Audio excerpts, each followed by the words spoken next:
तब खून अनल बन जाता है, तब पवन पुत्र पौरुष में खुद महाकाल बन जाता है। दुर्धु कर जलती महागिन सोने के उच्च कबूरों पर, तब भई सभा में अंगद को निज पांव जमाना पड़ता है। तब सोई तरुणाई को फिर हमें जगाना पड़ता है।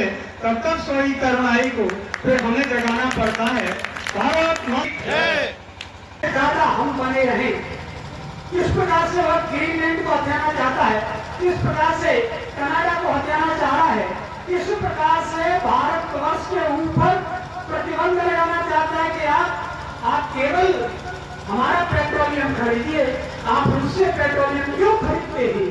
इसके आधार पर ये डीप स्टेट्स भारतवर्ष की एकता अखंडता को समाप्त करने पर लगे हुए हैं। ऐसे समय भारतवर्ष की जनता को जगाने का कार्य है।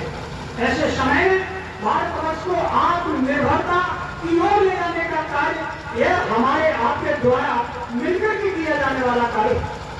बाद में तब हम उज्जवल चित्रवान बन सकते हैं, तब हम सीता बन सकते हैं।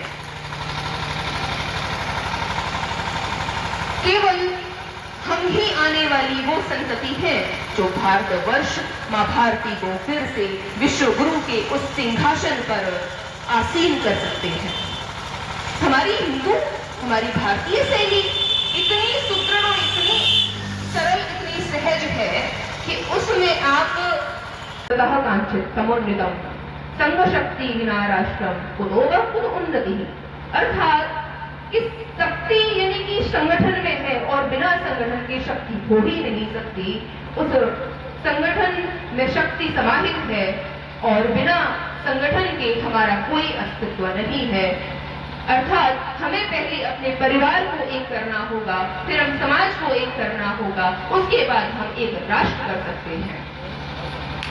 आज 4 भाई हैं और 4 भाइयों में आपस में इतने मतभेद हो जाते हैं, केवल 1 फुट की जगह पर जमीन के विवादों पर इतने मतभेद हो जाते हैं कि एक दूसरे की जान के प्यासे हो जाते हैं। आज 4 भाई हैं और कि हम पाश्चात्य भ्रम में आकर रील्स बना रहे हैं, अपने इज्जत की, अपने परिवार की इज्जत की, अपने समाज की इज्जत की, अपने राष्ट्र की इज्जत को तार-तार किए जा रहे हैं। एक वो पद्मिनी थी जिसने केवल अपनी अस्मिता के लिए जौहर व्रत किया था। पद्मिनी का जौहर बहुचर्चित है। हमारे राष्ट्र पर विदेशी आक्रांताओं ने बहुत बार आक्रमण किया और बहुत बार हजारों की संख्या में पद्मिनी जैसी कई ऐसी रानियां रही हैं, कर्णावती, पद्मिनी, खंडाबाई, जिन्होंने हजारों सैकड़ों रानियों के सहित अपने आप को जौहर कुंड की अग्नि में प्रज्वलित कर दिया। संस्कृति है ही नहीं, संस्कृति नाम की कोई वस्तु उनके पास। धर्म एक ही है, ये जान लेना। कितने धर्म है? एक सनातन, अन्य जितने भी है मजहब है, पंथ है, अन्य अन्य शब्दों से कहिए, धर्म तो एक ही है, सनातन शाश्वत। अहिंसा परमो धर्मा पापम आत्म प्रपीड़नम। इस वाक्य ने समाज को किस प्रकार से पुरुषत्व से गिराया, इसकी चर्चा करते। महाभारत में श्लोक आया है, अहिंसा परमो धर्मा, धर्म हिंसा तथैव च। अपने धर्म की रक्षा के लिए अपने प्राणों की बाजी भी लगानी चाहिए।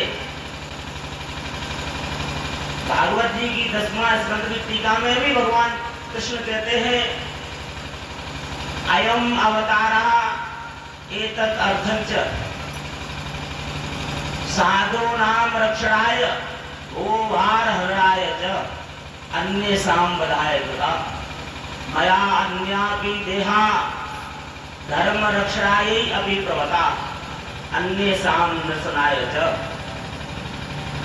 यही बात भगवान गीता जी में कहते हैं, यदा यदा हि धर्मस्य ग्लानिर्भवति भारत अभ्युत्थानं धर्मस्य तदात्मानं स्यामि परित्राणाय साधूनां विनाशाय दुष्कृतां धर्म संस्थापनार्थाय संभवामि युगे युगे। इसी बात को तुलसीदास जी महाराज जी कहते हैं, जब जब होए धर्म के हानि, बाढ़े असुर अधम और वाणी। तब तब प्रभु धरे मनुज शरीरा, हरे कृपा सज्जन। इसलिए